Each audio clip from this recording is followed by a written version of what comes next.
Ano nga ba ang pinagkaiba ng Scout? Ranger ng Army at Force Recon ng Philippine Marine Corps? Pareho silang elite, pareho silang nakakatakot, at pareho silang hindi basta-basta. Pero magkaiba sila pagdating sa mission, mindset at environment.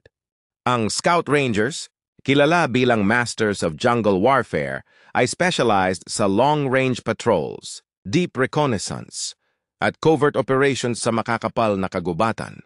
Tahimik sila gumalaw, mabilis umatake, at sanay mabuhay sa lugar na kung saan ang karamihan hindi tatagal. Sila yung tipong makikita mo lang kapag huli na.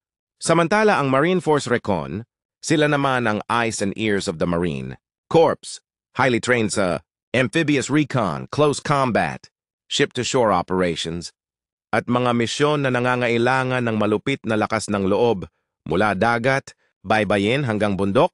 Sila yung specialized para pumasok sa mga lugar na hindi pa naaabot at hindi pa dapat inaabot. Kung ang Scout Ranger ay hunter sa kagubatan, ang Force Recon naman ay silent predators na kayang umatake mula lupa, tubig, o kung saan mang kailangan.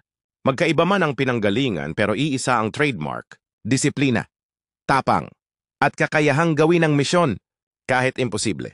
Kaya sa dulo, hindi ito tungkol sa kung sino ang mas matindi dahil pareho silang elite. Tanong na lang, alin sa dalawang unit ang mas nag-i-inspire sa'yo?